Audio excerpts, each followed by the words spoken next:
Hey, bonsoir! Hello! Bonsoir à toutes et à tous. Bonsoir Olivier. Bonsoir Nathalie, bonsoir à toutes et à tous. Merci d'être là encore ce soir pour parler du tarot et profiter de cet été qui semble être à peu près là, de temps en temps. Grisonnant en tout cas. Grisonnant. Bon, C'est je ça. rassure toutes celles et ceux qui habitent dans le nord de la France. Dans le sud de la France, il fait exactement le même temps que chez vous. C'est-à-dire qu'en ce moment, il pleut un peu. Pas Voilà. sûr, hein. J'ai eu des gens de Paris au téléphone aujourd'hui et il faisait pas un soleil éclatant, mais c'était pas trop mauvais, voilà. Donc, D'accord. Bon, on a inversé les tendances. Dans le sud, voilà. d'habitude, il fait chaud et beau, et puis voilà. Très bien. Alors, ce soir au programme, Nathalie. Sur ce, c'est ce que j'allais dire. Ce soir, on va parler tarot, bien sûr, hein, c'est quand même un peu le but de ce camp d'été, spécial autour du tarot, pour parler justement de divers, petits secrets, des astuces, de découvertes autour du tarot ésotérique, en l'occurrence. Et là, j'avais envie de vous parler une particularité qu'on va retrouver, en lien avec le tarot de Marseille et ou slash le Rider-Waite, ça dépend dans quel sens on le prend, mais en fait, quand on Ouais. essaye de comparer, ces 2 jeux-là, la plus grande, évidence, la chose la plus flagrante entre ces 2 jeux, bah, ça touche les arcanes mineures. Même si, évidemment, on sait qu'entre ces 2 types de jeux, alors il faut savoir que le Rider-Waite-Smith, entre parenthèses, hein, qui a été créé par, Edward Waite, dans les années, au cours du 19 fin Oh, 19e siècle, hein, ouais, il a je vécu crois qu'il est sorti en des 1909, hein, le premier Rider-Waite. ouais, quelque chose Je comme crois que c'était en ça, 1909. ouais, et donc du coup, voilà, c'était un grand poète, un occultiste qui était, américano-britannique, et il a intégré ce qu'on appelle l'ordre de la Golden Dawn, l'ordre hermétique de la Golden Dawn, qui était un ordre secret. Il en est même devenu à un moment donné grand maître, hein, de cet ordre, au début 1900, et c'est là qu'il a rencontré une illustratrice, une artiste, graphiste, en tout cas, Pamela Smith, Coleman Smith, et ils ont collaboré ensemble pour retravailler sur la base du tarot de Marseille. Pourquoi ils ont fait ça? Parce qu'en fait, la première des enfin, comment dire? Le premier objectif, en fait, était, pour les lames majeures en tout cas, de revenir dans un ordre logique des signes astrologiques. Parce que si on prend les signes astrologiques tels qu'on les connaît, classés Bélier, Taureau, Gémeaux, Cancer, Lion, Vierge, Balance, et cetera, on a donc le Lion qui vient avant la Balance. Or, dans les arcanes majeurs, le lion est associé à l'arcane 11 de la force dans le tarot de Marseille, et la balance à l'arcane 8 dans le tarot de Marseille de la justice. Et si on gardait la justice en 8 et la force en 11, eh bien, on avait un problème avec l'ordre de l'astrologie, en Astrologique. fait, Ouais. astrologique. Parce qu'on se retrouvait avec la balance d'abord et le lion, ensuite. Et du coup, ça matchait pas. Donc lui, il a voulu respecter davantage cet ordre des signes astrologiques en remettant à sa place d'abord le lion et après la balance, ce qui fait qu'on se retrouve, bah, avec des cartes, voilà, dans des ordres inversés par rapport au Avec un, tarot de Marseille. avec un tarot qui a sa propre spécificité. Et on voit bien déjà là que finalement, Arthur Edward Waite a voulu mettre l'astrologie comme clé de lecture de son Rider-Waite, de son tarot, parce que finalement, il n'aurait pas fait cette inversion s'il n'y avait pas une importance vraiment dans son esprit de garder dans un certain ordre les signes astrologiques dans leur déroulé de la roue astrologique, de la roue du zodiaque.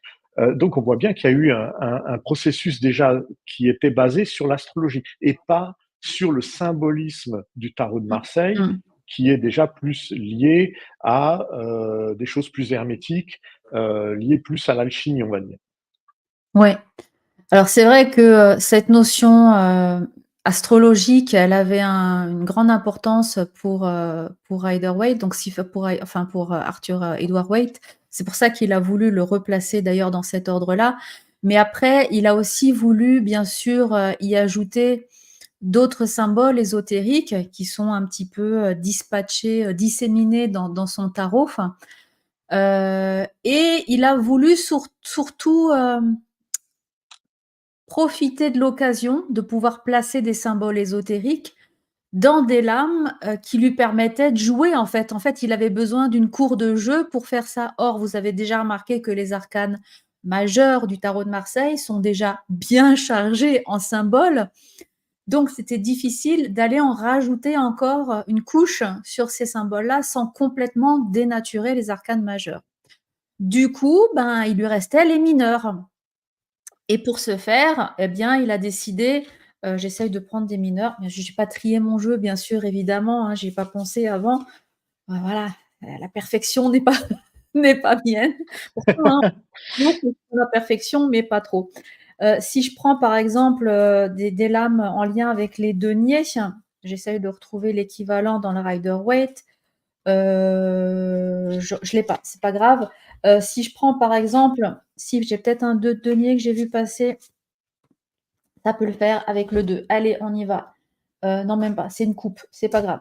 Gros, bref, je reviens sur mes deniers. Si on a une carte comme ça, de denier, on voit qu'il y a, dans le tarot de Marseille, beaucoup de formes diverses. On voit bien les deniers qui sont bien représentés. Ça, pour le coup, on arrive à bien les reconnaître. Mais après, c'est des formes un peu particulières. C'est très graphique en fait, hein. On est sur des formes, des courbes, des arrondis, des formes douces, mais des formes parfois un peu complexes. Bon là, les trois de denier sont pas si complexes que ça, mais Non. sur d'autres Si je arcanes, on voit bien la reprends complexité.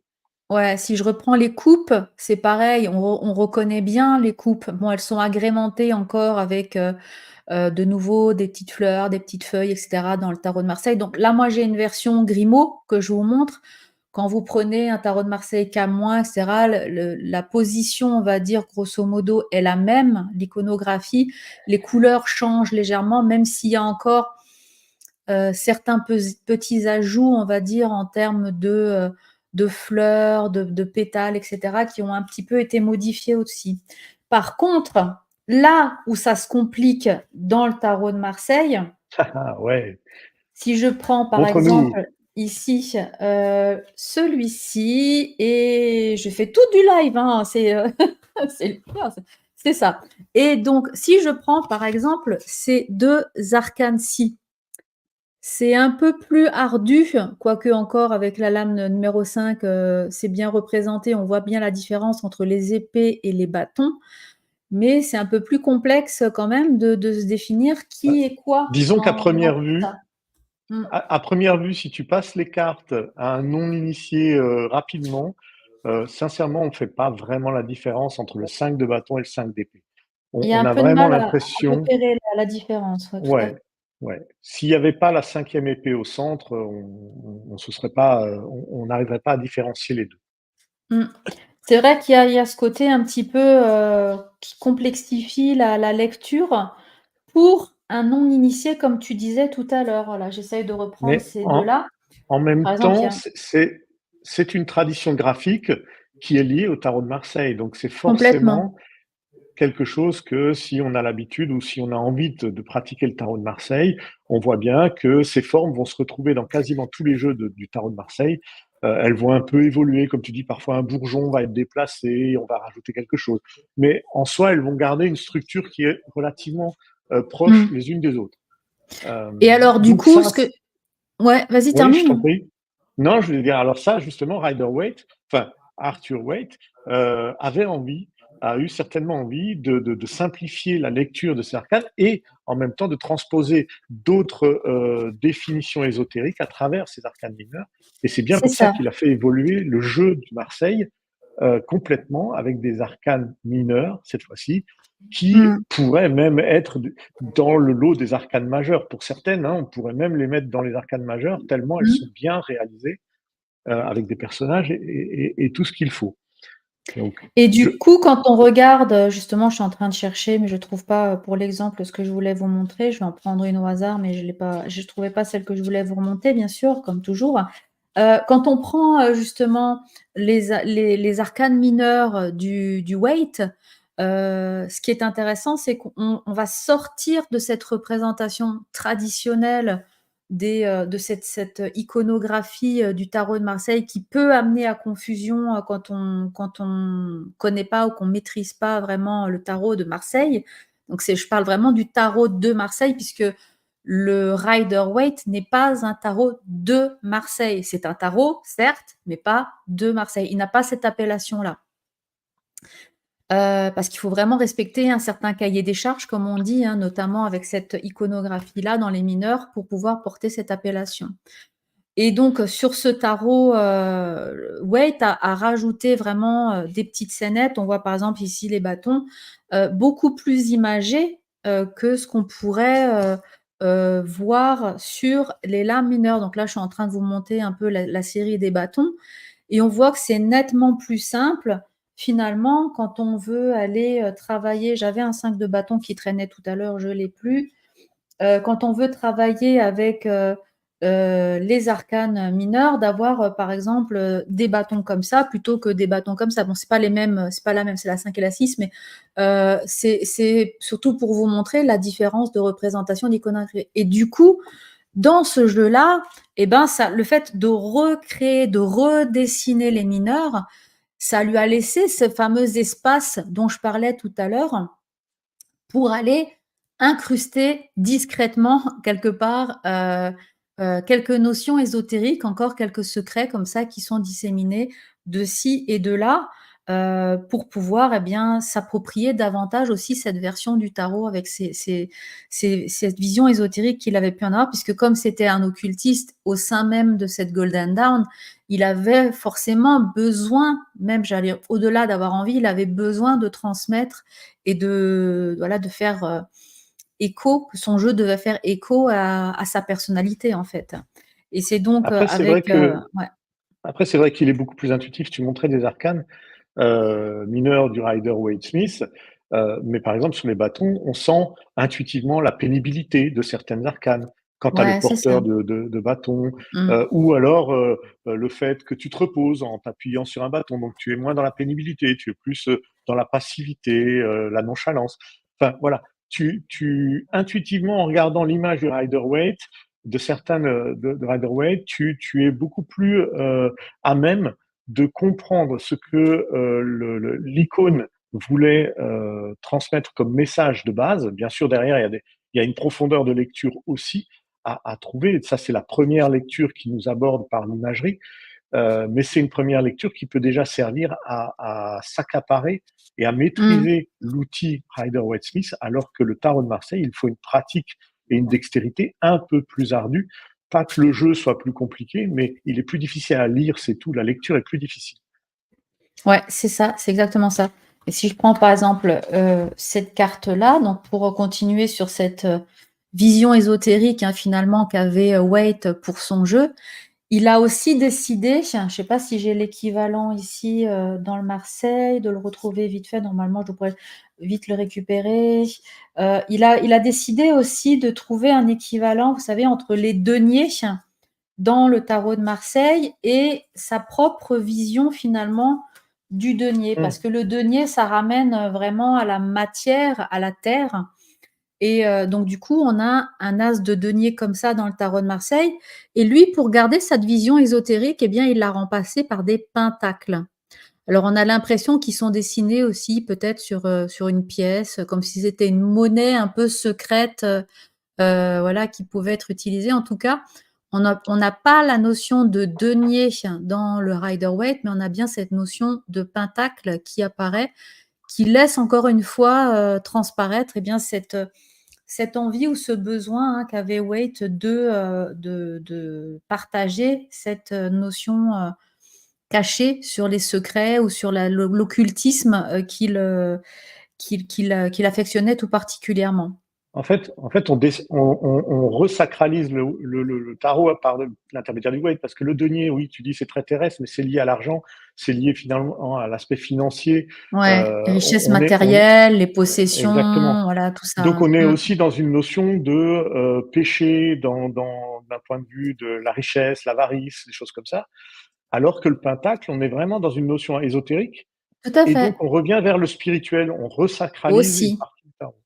Exactement et en fait, ce pentacle, il va vraiment faire une référence à une sorte de symbole magique, un peu comme un 5e élément quoi, quelque part, parce que, ben, le pentacle, c'est 5, donc on est quelque part déjà en lien très, très proche avec la quintessence, avec quelque chose de parfait et là, ce pentacle, il va relier déjà les 4 éléments qu'on connaît, la terre, l'eau, l'air et le feu, mais en plus, il va ajouter l'esprit.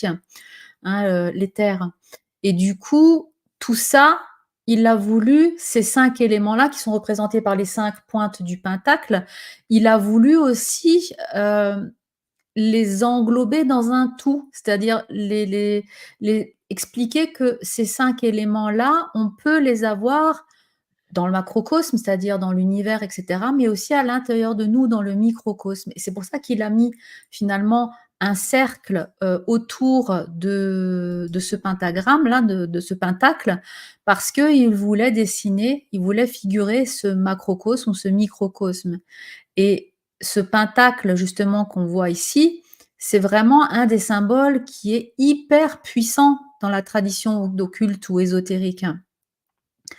Et quand on va utiliser justement ces pentacles plutôt que des deniers, du tarot de Marseille, eh bien ce que Waite il a voulu faire, eh bien c'est donner justement ou, mettre en avant, souligner quelque part cet aspect très fort à l'ésotérisme, à la spiritualité que peuvent avoir ces cartes vis-à-vis d'un tarot de Marseille, plus terre à terre puisque les deniers, comme on l'a dit tout à l'heure avec Olivier, c'est vraiment la terre, les richesses, les possessions, et cetera, quoi.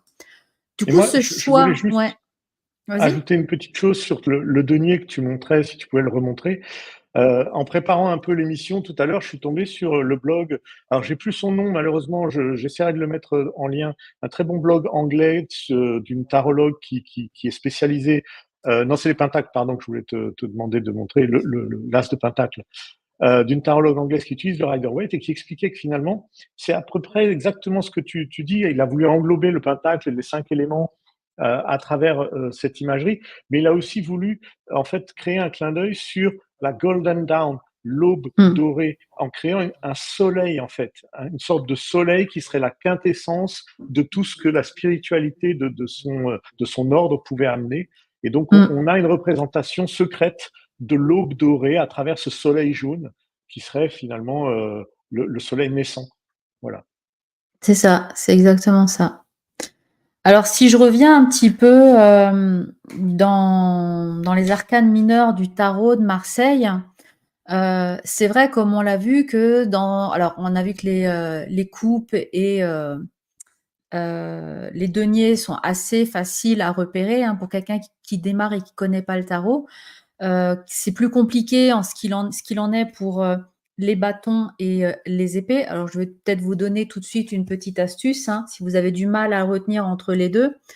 Vous vous rappelez dans l'arcane majeur de l'arcane 13, l'arcane dit de la mort dans le Rider-Waite, eh bien le squelette qui représente, hein, qui est une allégorie de la mort, tient une faux à la main et la faux, elle est courbe. Enfin, de manière générale, les faux sont courbes. La faux, c'est une lame, c'est une épée, donc c'est courbe. Du coup, toutes les épées sont représentées courbes. C'est pour ça qu'on voit ces tracés un peu arrondis là. Alors que les bâtons, ils sont toujours bien droits, comme la baguette magique que tient le battleur, dans l'arcane numéro 1 ou le magicien dans le Rider-Waite. Donc le bâton est toujours droit et l'épée est toujours courbe. Donc ça, c'est déjà première chose qui vous permet de différencier, manière un peu mnémotechnique, je vais arriver à le dire, de retrouver ces 2 représentations-là. C'est un peu retors parce qu'au milieu de l'arcane 5 que tu nous montres, il y a quand même une épée droite au Ouais. centre. Donc ça, tu vois, ça induit un peu en erreur, mais c'est vrai que c'est peut-être plus facile de retrouver comme ça la différence Mmh. entre les bâtons et les épées. Après, quand on regarde d'une manière générale, les différentes, lames, je vais essayer d'en trouver une, là, c'est les personnages de cours, je vais essayer de les zapper. Je peux prendre peut-être celle-ci sur les coupes, sans rentrer dans les détails. Mais quand on a ce type de lame, donc dans le tarot, de Marseille, hein, Marseille? traditionnel, Mmh. de prime abord, on se dit: «Il a placé les coupes», enfin il, on le créateur, voilà, parce qu'il faudrait encore savoir, qui a inventé le tarot, de Marseille à la base, ça c'est toujours encore une grande polémique, hein. Mais, on va dire que, Grimaud, en l'occurrence, puisque c'est un jeu de Grimaud, a placé les cartes, les coupes ici à tel endroit et puis après il a agrémenté, de petites brindilles, de feuillage. Enfin, ça a l'air assez chaotique parce qu'il y a pas vraiment de sens, ou de choses logiques comme, une plante qui pousse par terre, un arbre qui s'élève vers le haut. Voilà, c'est un petit peu, juste des dessins comme si on dirait que c'était une sorte de décoration. C'est un pêle-mêle de fleurs, de feuillages, de brindilles, de Ouais, bâtons, on dirait voilà, qu'il de voulait juste, cacher le blanc. Tu vois? Que la ouais, carte soit voilà. habillée, que ce soit pas une carte complètement blanche comme les jeux de cartes, qu'on peut avoir pour jouer, à la bataille, ou à la belote, voilà. Mmh. Et c'est un petit peu cette idée, cette sensation que ça peut donner quand on regarde, les différentes lames mineures, d'un tarot de Marseille. Pourtant, au sein de ce chaos, eh bien, il y a vraiment, vraiment une certaine logique, mais il faut avoir un œil un peu aguerri pour aller l'apercevoir. C'est pour ça que beaucoup de débutants dans la pratique du tarot sont un petit peu réfractaires aux lames mineures parce qu'on a du mal à comprendre comment décrypter ces lames-là. Pour, vous la faire courte, parce qu'on est presque arrivé déjà à notre demi-heure, mais l'idée c'est de se dire, vous savez que chaque, comment dire? Chaque énergie, que ce soit les bâtons, les coupes, les deniers ou, les épées, représente, une énergie, une émotion, ont une comment dire? Une particularité. Par exemple, les coupes, c'est lié à l'élément eau et lié à nos émotions. Enfin, donc sur cette, lame-là, on sait qu'on va parler forcément, de tout ce qui est lié à l'eau, à l'émotion, à nos ressentis intérieurs. Donc ça, c'est déjà la première des choses. Après, ce qu'on va regarder, c'est justement toutes ces petites, fleurs, corolles, brindilles que l'on voit qui finalement doivent aussi être interprétés. Et je pense que la grande erreur de tous les débutants au tarot de Marseille, c'est d'aller interpréter uniquement la coupe liée à l'eau, aux émotions et le numéro de l'arcane. Donc là, on a 5 coupes, donc je vais aller interpréter peut-être à l'aide de la numérologie le 5 et je vais aller interpréter la coupe, ce qu'elle veut dire pour pouvoir justement aller chercher une définition ou essayer de retranscrire ce que cette lame peut raconter. Sauf que si dans une carte, on a toutes ces brindilles et ces feuilles qui sont présentes, ce n'est pas pour rien. Il faut aussi les interpréter et ça va justement nous permettre de lire avec cette, variabilité d'une lame à l'autre qui peut nous inciter à avoir plus d'informations à décoder, quand on fait un tirage de tarot avec les mineurs. Je prends un exemple.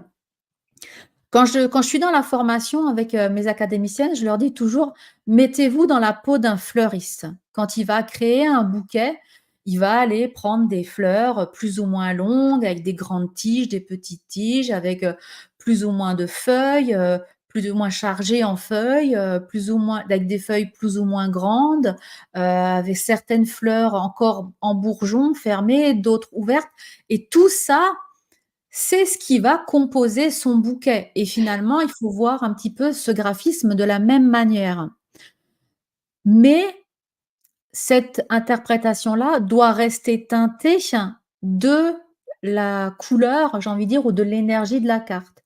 Donc quand je vais interpréter les tiges, les feuilles et tout ça, je vais toujours les rattacher à l'énergie que véhicule la carte. Donc en tout cas, les coupes, l'eau pour les coupes, le feu pour les bâtons, l'air pour les épées et la terre pour les deniers.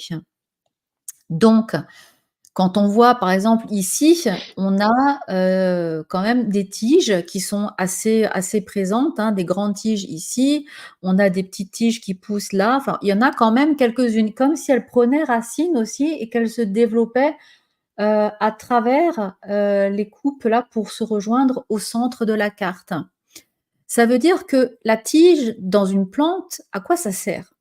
Si vous étiez pas dans le tarot, ben, quand vous êtes, dans votre peau de fleuriste, justement, dans ce métier-là, la tige, eh bien, ça sert à faire monter la sève vers la fleur, ou le fruit ou peu importe et c'est cette énergie-là que l'on va aller chercher de la racine pour la faire monter vers le haut et c'est ce qu'on représente ici. On va chercher à faire monter l'énergie pour développer quelque chose et l'énergie, c'est l'énergie de l'eau, l'énergie des émotions ici, OK? Quand on veut évoquer les feuilles, tout ce qui est feuillage sur les lames mineures, eh bien, on va faire attention à la taille. S'il y a des petites feuilles ou des plus grandes feuilles, par exemple, là, j'en ai des assez grandes, hein, je ne sais pas si vous les voyez, les feuilles sont assez grandes. Ici, par exemple, il y a quasiment pas de feuilles sur cette lame-là. Pourtant, vous voyez, on en retrouve toujours les fleurs, les tiges et cetera. Je sais qu'ici, par exemple, on a des plus petites feuilles. Là, les petites rouges, il y en a des plus petites, il y en a des beaucoup plus grandes ici.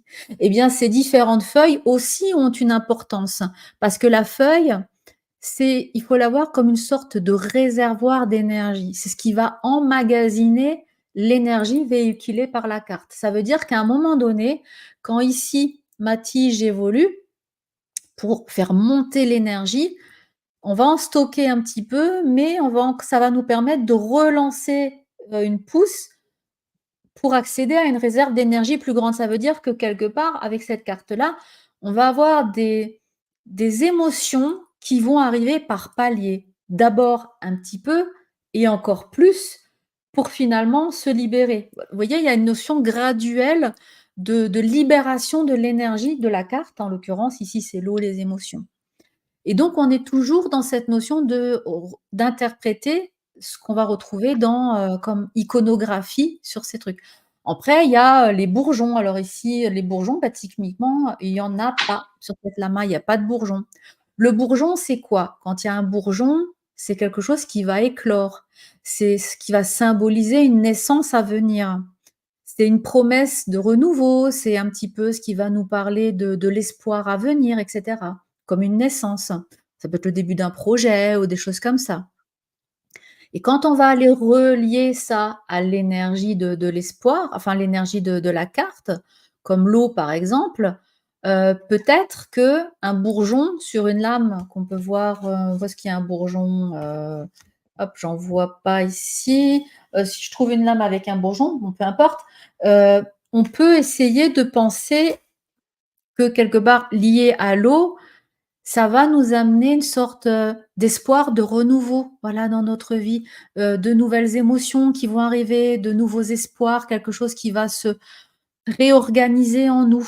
Donc voilà, c'est le renouvellement des émotions qui vont changer et Mais au-delà de ça, il y a encore, aussi, comme tu parlais de l'aspect progressif, il y a aussi le fait que comme, si on prend la notion du jardinage, hein, on est toujours dans la métaphore du jardinage, mmh, quand on veut qu'une plante pousse et donne des fruits, il faut l'entretenir, il faut la choyer, s'en occuper, être, aux petits soins avec elle. Donc là, c'est pareil, cette métaphore-là, elle va nous dire que si on ne prend pas soin de ses propres émotions, de ses propres énergies, on ne pourra pas atteindre le prochain palier où on va pouvoir encore évoluer et graduellement changer. Par exemple, on peut très bien dire qu'il y a un changement, je parle maintenant par exemple de l'énergie de la colère, on est à la racine quelqu'un de colérique, pour changer, il va falloir graduellement travailler sur cette émotion pour pouvoir emmagasiner de quoi d'abord la comprendre, ensuite l'apprivoiser et l'utiliser finalement plus comme un outil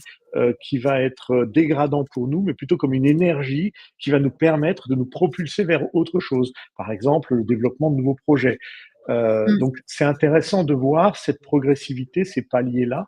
Et c'est vrai que dans une carte, quand tu vas faire une lecture de ces cartes avec en plus la lecture des plantes à travers la coupe, ça peut être intéressant, oui, de relier tout ça. Voilà, c'est Ouais, tout ce que j'avais à c'est dire. ça. Exact. Et du coup, par exemple, je vais vous montrer des exemples de bourgeons. On en a, par exemple, ici, des petits bourgeons. Vous voyez, c'est pas des fleurs, ouvertes comme celles qu'on va retrouver au centre. On en a encore ici, des exemples de bourgeons que l'on va retrouver ici. Donc là, ça veut dire que vraiment il y a des, des choses qui vont éclore, des choses qui vont venir. Et souvent, vous voyez, juste avant le bourgeon, on a des petites réserves d'énergie qui sont là pour venir, donner de la force et de la vitalité à ce qui se prépare, à ce qui arrive. Ou par exemple là, avec la fleur, toutes les réserves sont focalisées autour de la fleur et pas du tout autour des bourgeons qui sont même détachés finalement, qui flottent un peu, enfin, qui arrivent comme ça, comme des petites synchronicités qui arriveraient dans notre vie, des petites opportunités qui se présenteraient à nous, sans corrélation avec notre projet ou avec le tirage, en l'occurrence, par rapport à la question qu'on a posée, hein, sur un projet, une situation ou peu importe, et qui peuvent se présenter à nous, toutes ces opportunités. Alors que la fleur que l'on voit ici, eh bien, le symbolisme de la fleur, c'est le résultat, c'est les possibilités, c'est ça, ça nous montre vraiment ce que l'énergie de la carte va devenir.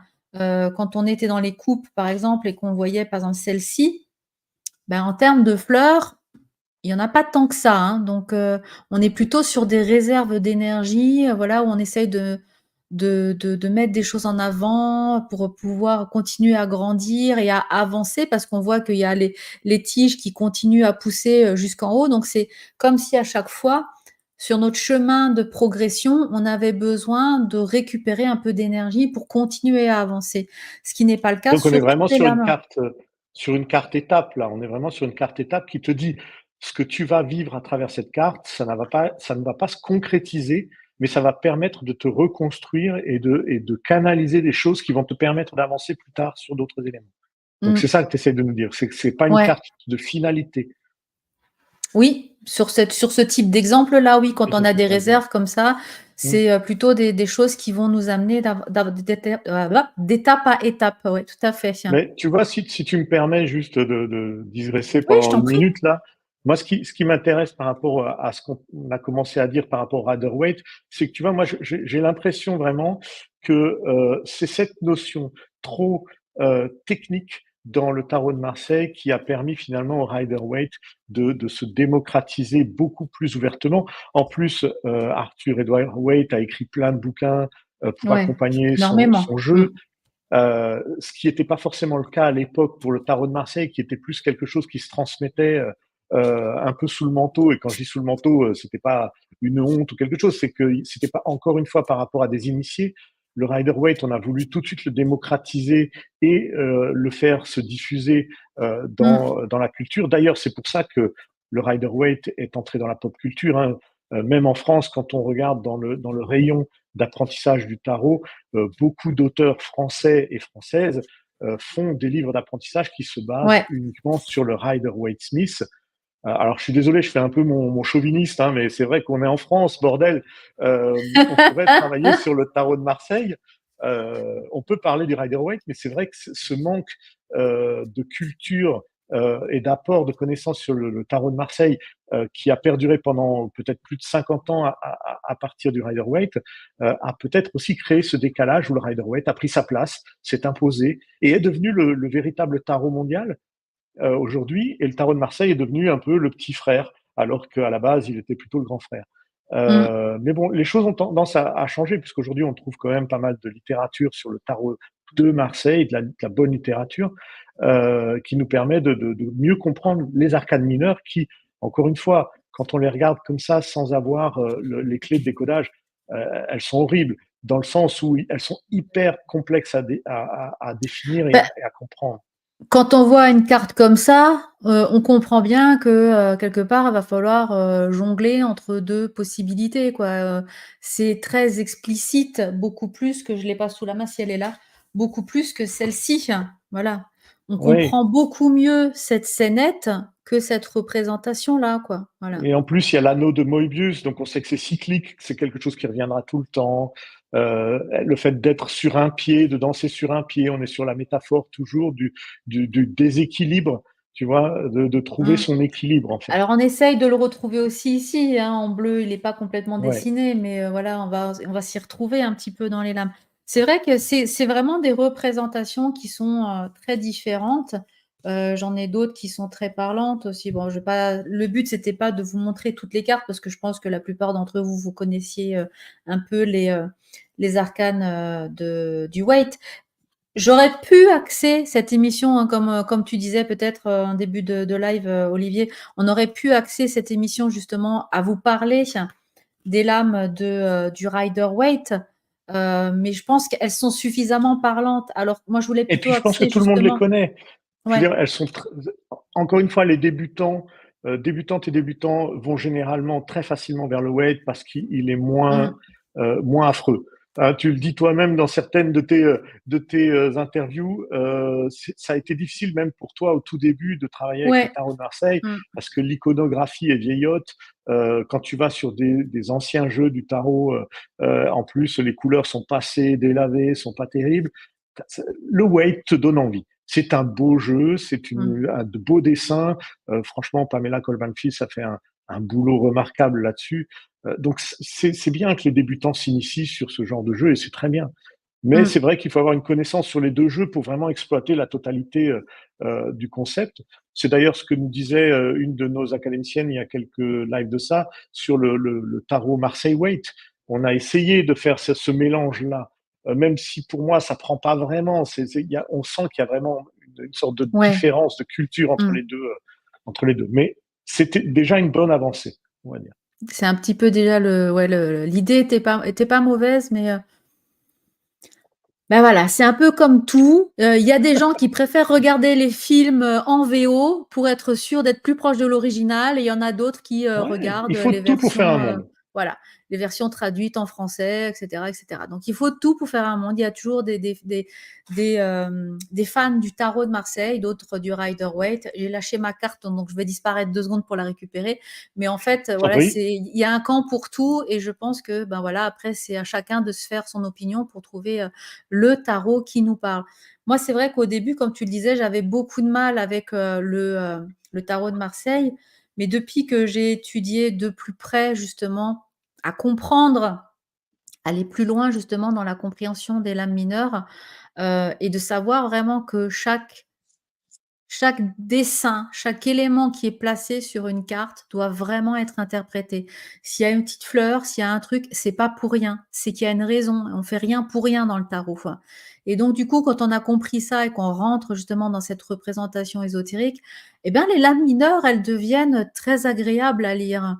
Et surtout quand on fait un tirage, et qu'on place les mineurs comme ça par-dessus, en complément des lames majeures, on sent tout de suite, enfin, moi, j'ai cette connexion qui se fait assez facilement avec les mineurs du tarot de Marseille, où je me retrouve souvent coincée, j'ai pas cette la même vision, c'est là où je vais aller chercher ma carte. J'ai pas la Ouais, je même t'en vision prie. entre cette lame-là De toute et façon, on voit bien que de toute manière, il y a une grande différence, ça y est, tu es revenu, je suis revenue. entre, entre la lecture d'une et l'autre. Mais ce qu'il y a d'intéressant aussi, c'est que, enfin d'intéressant, non, pas d'intéressant, ce qu'il y a de dommageable, c'est que tu vois, il y a beaucoup de versions du Rider-Waite qui sont déclinées. On parlait du tarot vice-versa, il est basé sur le Waite. On Mmh. parle de plusieurs tarots.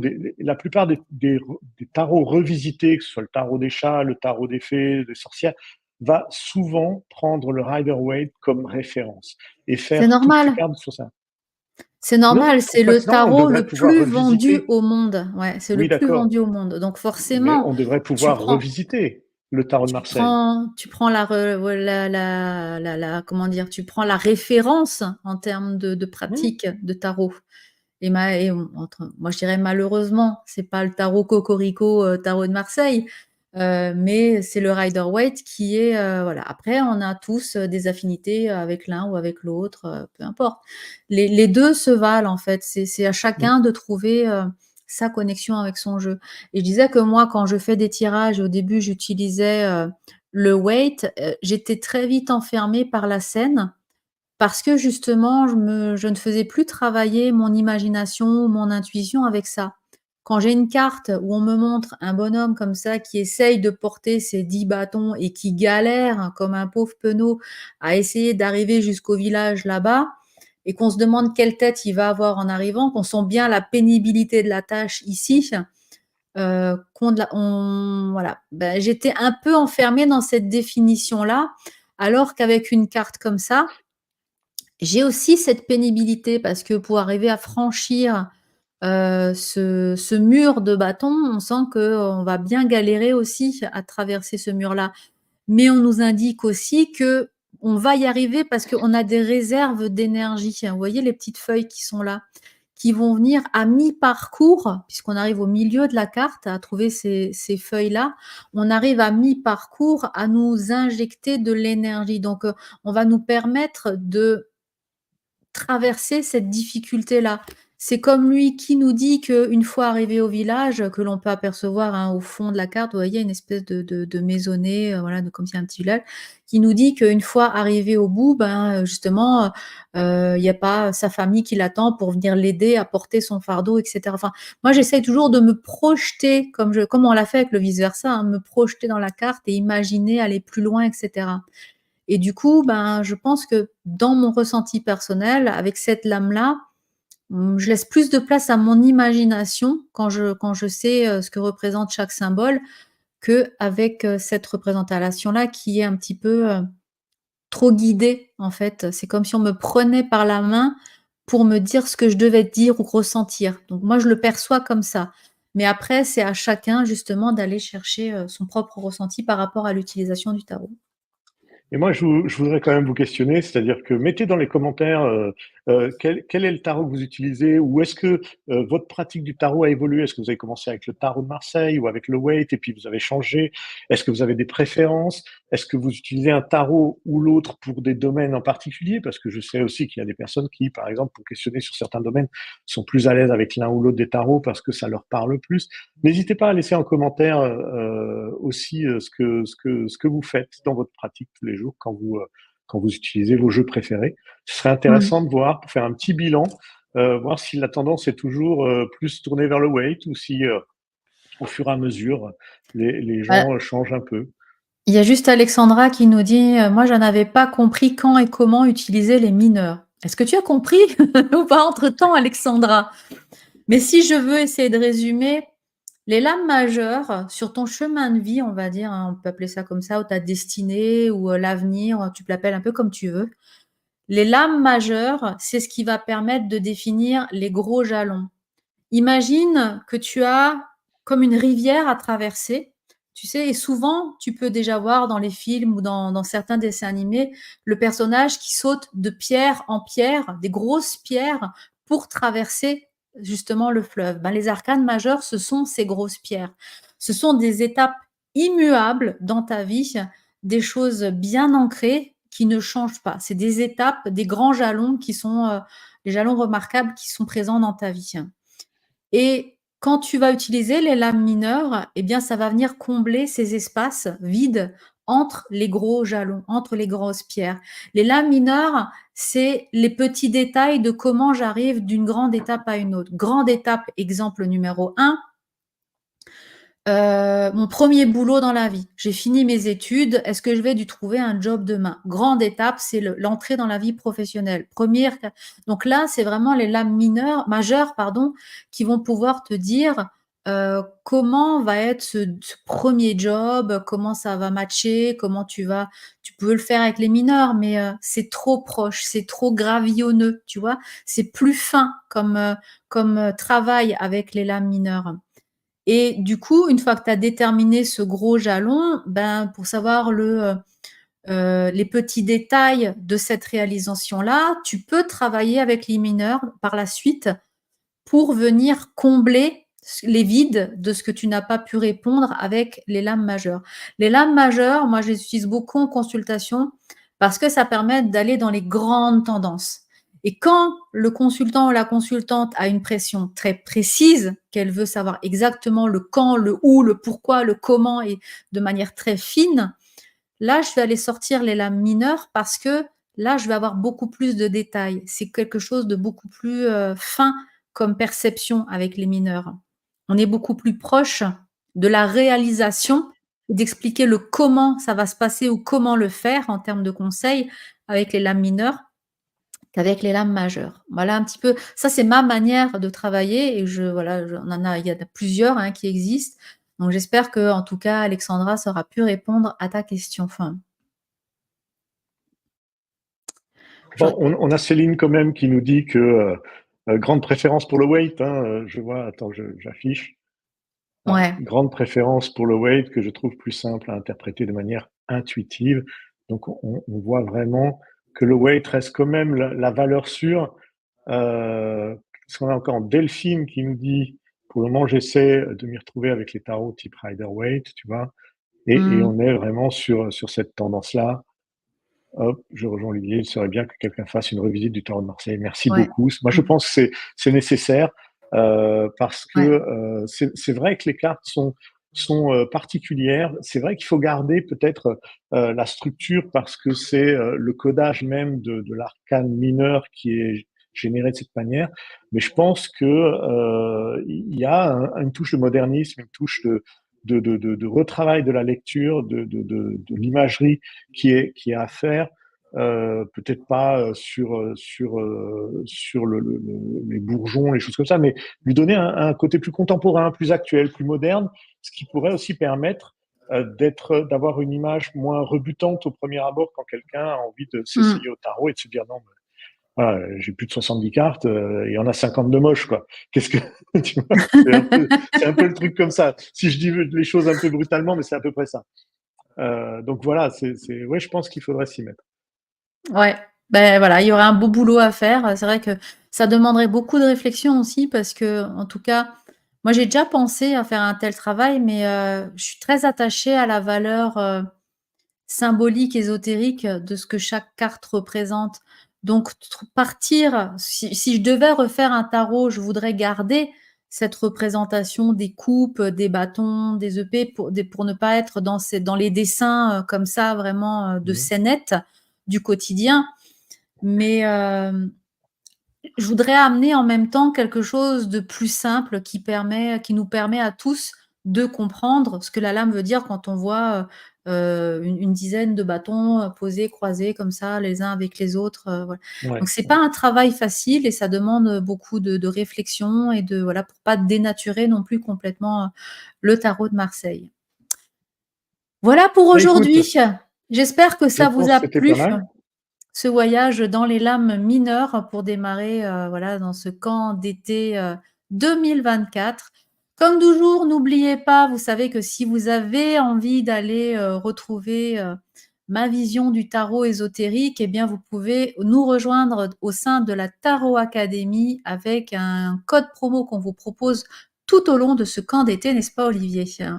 Ben, bien sûr, un camp d'été qui va du 1er au 31 juillet et du coup, on a un code promo pour vous permettre d'accéder à la formation d'apprentissage du tarot ésotérique. Alors là, on est vraiment 100% sur les lames majeures. On travaille sur tous les aspects cabalistiques, alchimiques, numérologiques et bien sûr sur la symbologie, l'imagerie, la langue des oiseaux, tout ça lié aux arcanes majeurs du tarot de Marseille. Mais on voit aussi avec Nathalie d'autres tarots qui viennent compléter son apprentissage pour que vous puissiez vous y retrouver un peu toutes et tous dans la lecture de vos tarots préférés.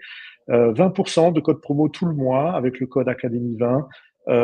Vous pouvez y accéder maintenant et ensuite vous pouvez, quand vous voulez, Mmh. reprendre la formation, voire stopper la formation si vous avez une vie un peu trop chargée pendant quelques semaines et puis revenir parce que la formation sera ouverte en permanence une fois que vous êtes inscrit, qu'il y ait des mises à jour ou que la formation évolue dans son concept, vous serez académicienne Mmh. pour toujours, en fait, hein, un peu. Enfin, ça, c'est difficile de dire pour toujours, parce qu'en fait, il y a forcément un Une fin arrêt quelque quelque part. part, Mmh. une fin quelque part. Mais je veux dire, elle est destinée à rester Elle est pas disponible. programmée en fait, Voilà, elle n'est pas volontairement, programmée. voilà. C'est ça. Exactement. Et je tenais aussi à dire qu'il y a un petit plus dans la formation, c'est, la vision justement d'Olivier qui n'est pas du tout tarologue, hein, qui apprend le tarot, en me Coucou, c'est fréquentant, moi. hein, en étant à côté, mais qui a lui qui intervient dans la formation avec sa casquette de coach, pour justement nous parler, de ce savoir-être, de ses ressentis par rapport à l'apprentissage du tarot. Comment est-ce qu'on doit, faire pour se sentir bien, pour mieux intégrer les concepts et cetera. Mais aussi pour avoir cette fameuse tarologue attitude dont je parle beaucoup dans la formation. Eh bien Olivier avec, cette casquette de coach va venir justement vous accompagner dans le développement de votre mindset de tarologue pour être au Ouais. taquet justement. Il y a 2 parties, hein. Il y a une partie accompagnement dans la formation tarologue que tu proposes, où je viens, de temps en temps distiller 1 ou 2 fois, par module, quelques visions de coaching pour vous apprendre à aborder, votre clientèle, pour vous apprendre à faire une consultation en maîtrisant ses émotions et en canalisant tout ça. Et une partie d'une formation complète sur l'intelligence émotionnelle, parce que gérer ses émotions, enfin, j'aime pas le mot gérer, c'est plutôt, travailler avec ses émotions, savoir les, les canaliser, parce qu'on n'est vraiment pas dans la gestion ni dans la maîtrise, on est dans la canalisation de ces émotions pour en faire des énergies positives pour soi et pour les autres. Donc voilà, je vous parle de tout ça pour vous donner une approche un peu plus coach dans le développement de sa spiritualité, de son état d'esprit par rapport à tout ça. Ouais, c'est un C'est complément, ça, ouais, tout à c'est fait. tout un complément. Sur ce, je vous dis à demain pour un nouveau, Bah écoute, sujet sur le tarot. eh ben, avec N'oubliez pas, plaisir. hein, n'oubliez pas, abonnez-vous à la chaîne de la Tarot Academy, si vous aimez ces contenus, ça nous permet encore une fois de monter dans les stats, de YouTube. C'est super important parce que n'oubliez pas, on a un super cadeau aussi, pour un tirage au sort dès qu'on atteint les 1 500 abonnés sur YouTube, Tout à qui est fait. prévu dans ce camp d'été. Donc dès qu'il y a 1 500 abonnés, on fera un tirage au sort pour vous faire gagner mon livre qui sort sur le tarot Cours en ésotérique, septembre. normalement courant Voilà. septembre. Et donc du coup, voilà, je vous ferai un petit cadeau dédicacé, bien sûr, pour découvrir les notions du tarot ésotérique, avec beaucoup de mystères et de secrets que, voilà, on retrouve pas partout, hein, quand on apprend le tarot, hein. Sur Eh ben, écoute, ce, je bonne vous soirée embrasse. Nathalie, bonne soirée à toutes et à Bonne soirée à tous. toutes. Bonne soirée Olivier. À demain. Ah non, Ciao, peut-être pas ciao. toi. À Bah, plus. je sais pas, on verra. On verra. À demain. Bye bye. À demain.